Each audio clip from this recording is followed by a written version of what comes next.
Hey YouTube, what's up? I am going to have a petty moment. I don't think I've ever had a petty moment on here, but you're about to experience one. So I'm flipping through social media, and you know how everybody's posting these Kermit the Frogs, the real me and the inside me. Well, I scrolled and I ran up against two that fit my soul to the core, fit my heart. Two things I don't like. The first one being, if you're not on time, at least tell me, prepare me. Don't tell me something else and then it turns out to not be accurate. Example, me and my sister was doing something. We were getting ready to go somewhere, or maybe I was just going to our house to do something. And I called her. I was like, hey, where you at? And she's like, oh, I'm such and such. I'll be home in 20 minutes or so. Mind you, I live about 18 minutes from my sister. So I was like, oh, okay. Well, I said, well, I'm going to leave here in, a couple minutes. I'm already ready. I'll meet you at your house. She's like, oh, okay, I'm on my way. So, I wait about 10 minutes because I already know how she is.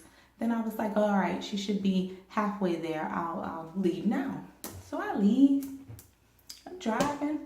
Takes me a little longer to get there because the traffic was a little bad that day. So I get up and I'm sitting in a driveway and I notice, nobody's car is out front. So I'm like, I called her and I said, hey girl, where you at? She was like, oh girl, I'm pulling up in my driveway.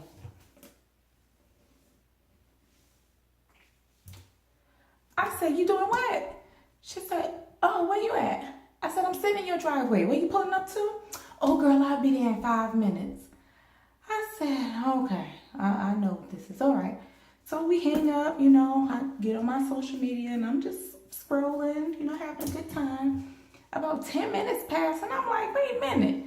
I call her back. She said, oh girl, I'm round the corner.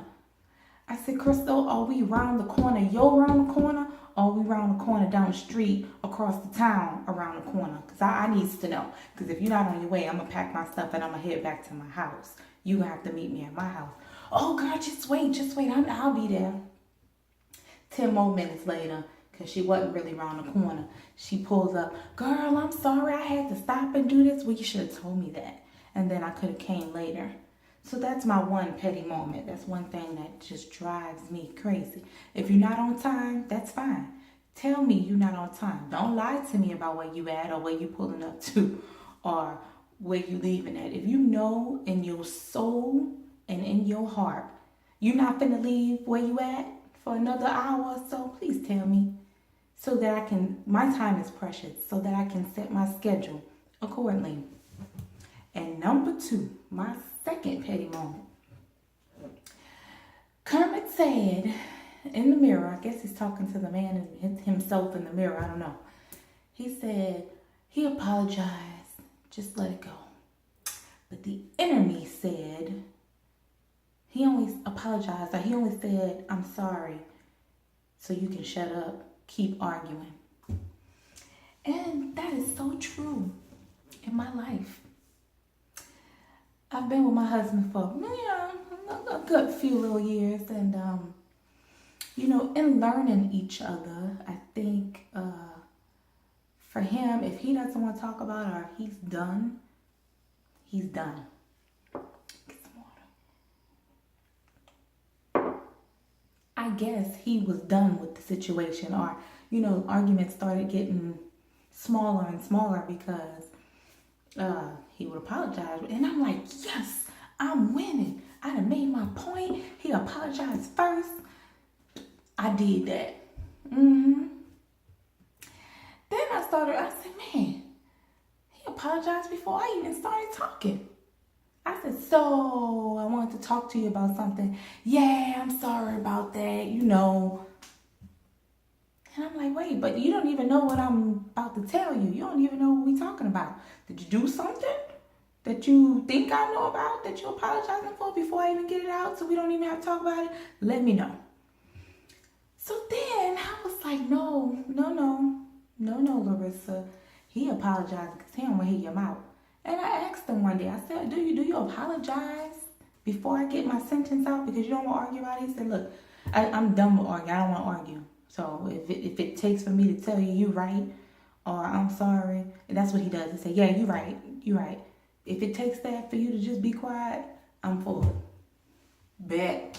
Y'all shouldn't have told me that, honey, because guess what? I got stuff that I'm going to grab from 3, 4, 5 years ago and bring it to the present and act like it just happened yesterday. I got a whole lot to argue about. Don't start with me. I think we argued, or I argued, maybe about 4 or 5 days. I know that's petty, but I felt like he was trying to play me. I felt like he was just trying to shut me down. And I wasn't having that. You're going to hear me out at least before you apologize. You hold that apology until I get my whole statement out. And then you can apologize. I ain't got no problem with you apologizing. Don't tell me I'm right because I already know that I'm right. But, you can say I'm sorry once I get my thought across. I argue so much, I got tired of hearing my own mouth. And I said, you know what? I'm done with this. I don't want to talk about this no more. Don't even bring it up no more. I'm done. And that was the end of the argument. I end the arguments. You don't end them by saying you sorry. You wait till I get my point across and I'm going to end it. That is my petty, my 2 petty moments for the night. Thank you, Kermit the Frog, for bringing that to my attention. Now I got to go find something to argue with my husband about. I'm sure he got some socks or something laying around here that I got to be petty about. Good night.